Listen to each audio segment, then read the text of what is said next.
Okay, so you want to own a luxury hotel. Picture it. A marble lobby, floor-to-ceiling windows, a rooftop pool overlooking a city skyline, fresh flowers on every table. Someone opens the car door before you even reach the entrance. A guest walks in, spends $800 for one night, orders a $40 cocktail, books a $300 spa treatment, and leaves the next morning. And you might think, this has to be one of the greatest businesses on earth. But then you look at the other side. You need hundreds of employees, a building that can cost hundreds of millions of dollars. Kitchens, elevators, laundry rooms, swimming pools, restaurants, security, maintenance, insurance, electricity, property taxes, and an endless stream of things that can break. And here's the strangest part. A hotel room is a product you can only sell once per night. If room 402 is empty tonight, that revenue is gone forever. So how can a business with enormous costs, limited inventory, and a product that literally expires every 24 hours become so profitable? The answer begins with understanding what a hotel is actually selling. Because it isn't really selling a room. Imagine you own a small bakery. You sell a cake for $30. The ingredients might cost $10. Labor costs another $8. Packaging, rent, electricity, and everything else take another $7. You make $5. Now imagine you could sell the exact same cake for $300. Suddenly, the economics change completely. And this is the basic magic of luxury hotels. They don't necessarily have dramatically cheaper costs. They have dramatically higher prices. A luxury hotel might charge $500, $800, or even several $1,000s for a room that physically isn't that different from a room costing $150. There might be a larger bathroom, better furniture, better views. But much of the price isn't paying for the bed. It's paying for everything surrounding the bed. The location, the reputation, the service, the architecture, the feeling, and most importantly, the willingness of the customer to pay. This is where luxury hotels become interesting, because hotels have a metric called ADR, or average daily rate. Basically, it's the average amount guests pay for a room. There's another number called occupancy, which is simply how many rooms are actually occupied. And when you multiply the two together, you get something extremely important.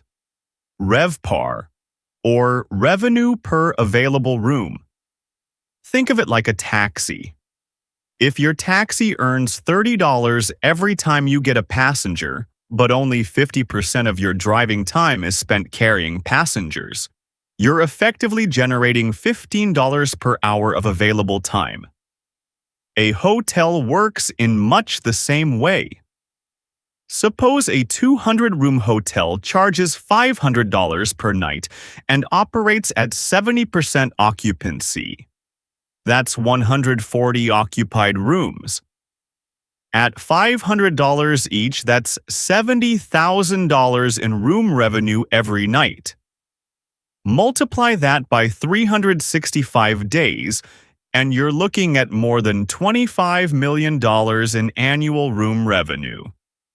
And that's before the hotel sells a single steak. Because here's where the business model gets clever. The room is often just the beginning. A guest checks in for $500. Then they eat breakfast, they order room service, they visit the spa, they have drinks at the bar, they book an airport transfer, they pay for parking, they host a wedding, they hold a business meeting, they buy something from the hotel shop. So the real question isn't, how much does this room make? It's, How much money can we make from this guest? And that distinction changes everything. A luxury resort can turn one customer into a miniature ecosystem of revenue. It's almost like going to a supermarket where entering the building is free, but once you're inside, there are 20 different ways to spend money. But now comes the difficult part, because revenue isn't profit. Imagine that $500 hotel room again. It sounds incredible. But someone has to clean it. Someone has to check the guest in. Someone has to wash the sheets. Someone has to replace the towels. Someone has to power the air conditioning. Someone has to maintain the elevators. Someone has to repair the plumbing. Someone has to operate the kitchen. And someone has to pay for the enormous building sitting underneath all of it. Luxury hotels are essentially giant machines that convert real estate, labor, and reputation into cash. And that machine is expensive. This is why hotel profitability can be deceptive. A property might generate $50 million in annual revenue and still have enormous financial obligations. But here's the interesting part. Once occupancy rises, some costs don't rise nearly as quickly as revenue. The hotel already exists. The room is already there. The bed is already there. The building is already heated. So selling an additional room can be surprisingly profitable compared with building another room. It's similar to an airplane. Whether one more passenger boards or not, the plane is already flying. The airline has enormous fixed costs. But once the flight is operating, another passenger can add significant revenue without requiring another airplane. Hotels have a similar economic characteristic. And this is one reason pricing power is so important. If a hotel can raise its average rate from $300 to $330 without losing many customers, that extra $30 can flow disproportionately toward the bottom line. Recent industry data illustrates just how powerful this can be. In the first half of 2026, luxury hotels in one large hotel performance dataset increased average daily rates from about $303 to $333, while occupancy also increased from 64.1% to 67.5%. Gross operating profit as a percentage of revenue rose from 34.6% to 38.6%. In other words, luxury hotels weren't simply filling more rooms, they were charging more for those rooms. That is pricing power. And pricing power is one of the most valuable things a business can have. But there's an even bigger secret hiding behind many famous hotel brands. You might assume that companies like Hilton, Marriott, or Hyatt own every building carrying their name. They don't. And this is where the hotel industry becomes much more sophisticated. Imagine you own a $200 million building. You could operate the hotel yourself, but that means taking on all the risk. Or you could hire a specialist hotel company to operate it for you.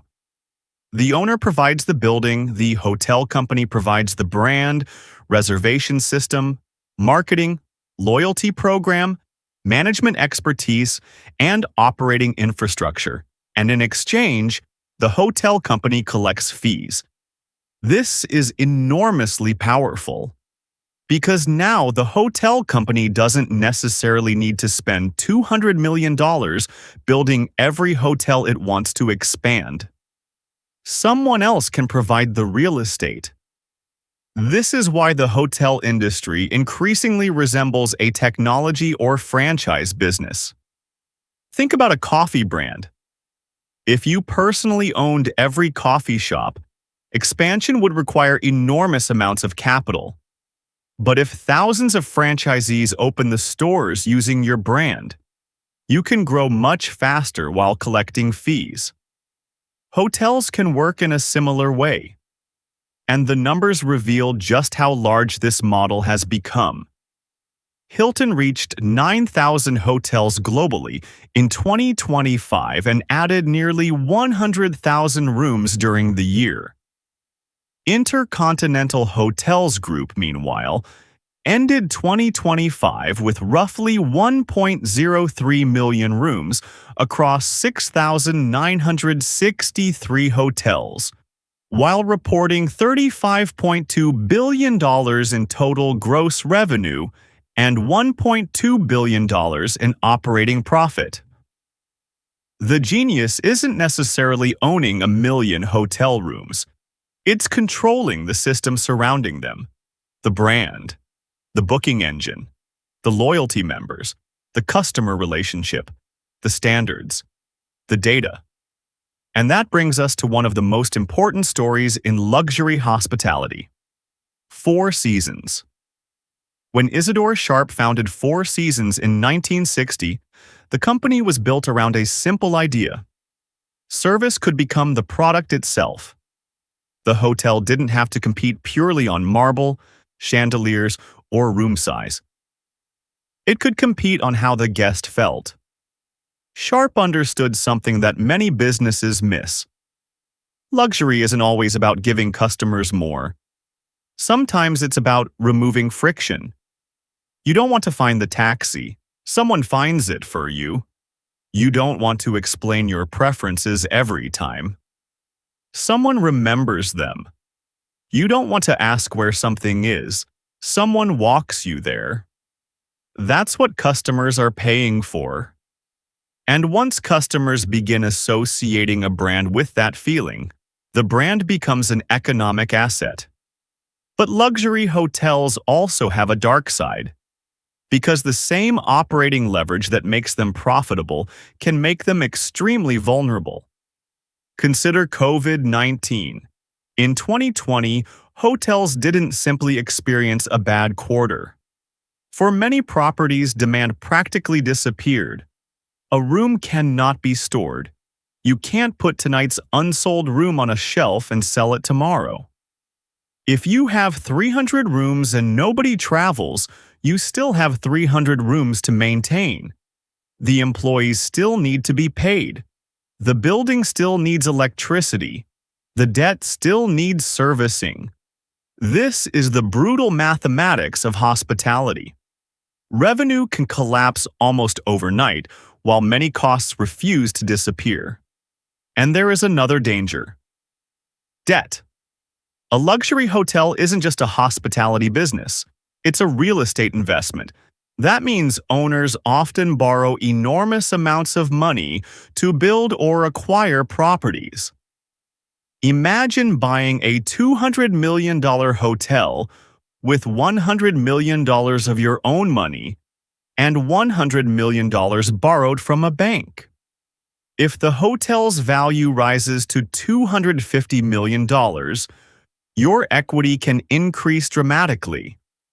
But if the property's value falls to $150 million, your equity can be crushed. Leverage magnifies both success and failure. This is why hotel investors obsess over location, because you can renovate a lobby, you can replace the furniture, you can change the chef, but you cannot move Manhattan closer to your hotel. You cannot move a beachfront resort closer to the ocean. And you cannot manufacture a historic location overnight. Prime real estate is scarce. That scarcity is one reason luxury hotels can maintain extraordinary pricing. Recent industry research has found that luxury hotel rates have been growing substantially faster than many lower-tier segments, while the supply of prime luxury properties remains constrained by expensive land, long construction timelines, and limited locations. And this creates a fascinating economic loop. A great location attracts wealthy customers. Wealthy customers justify higher prices. Higher prices justify expensive design and service. That creates a stronger brand. The stronger brand attracts even more wealthy customers. And eventually, you're not simply selling accommodation. You're selling access to a world. That's why someone might pay $1,000 for a hotel room when a perfectly comfortable room exists for $150 down the street. The customer isn't necessarily buying 7 times more sleep. They're buying 7 times more experience. But the future of this industry could be even more interesting, because technology is beginning to change how hotels operate. Artificial intelligence can help forecast demand. Dynamic pricing can adjust room rates based on booking patterns. Digital check-in can reduce front desk workload. Personalization can make offers more relevant. And hotel companies are increasingly trying to move customers away from third-party booking platforms and toward direct relationships. Accor, for example, reported 1.2 billion euros in core profit for 2025 and highlighted loyalty programs and technology as important parts of its strategy. But technology won't eliminate the fundamental economics. A hotel still needs a building. Someone still has to clean the room. Someone still has to cook the food. And someone still has to create the feeling that makes a guest want to return. That is the paradox of luxury hospitality. The most profitable hotels can look effortless. The guest walks through the doors and everything feels smooth. The room is ready. The luggage arrives. The restaurant is waiting. The view is perfect. But behind that effortless experience is an incredibly complicated machine. Millions of dollars of real estate, hundreds of employees, sophisticated pricing systems, global reservation networks, brand management, debt, marketing, and thousands of tiny decisions made every single day. So why can luxury hotels be so profitable? Because they combine 3 powerful things: scarcity, pricing power, and operating leverage. They take something that is naturally limited, a room on a particular night, and sell it to customers who are often less sensitive to price. Then they surround that room with restaurants, spas, events, transportation, experiences, and a brand that can generate additional revenue. And when the property is full, much of the infrastructure is already paid for. But perhaps the most important lesson is that luxury hotels aren't really businesses about rooms. They're businesses about perception. The room is physical, the experience is emotional, and emotions are remarkably difficult to price. A $100 room and a $1,000 room both have 4 walls, a bed, and a bathroom. But one tells the customer, "You found somewhere to sleep." The other tells them, "You have arrived." And that difference is where the money is, because in luxury hospitality, the greatest asset isn't the bed. It isn't the marble. It isn't even the building. It's the reason someone looks at a price that seems completely unreasonable and decides that somehow it's worth it. That's the real business of luxury hotels. They don't sell rooms. They sell a temporary version of the life people wish they could live forever. And for the right hotel, that fantasy can be extraordinarily profitable.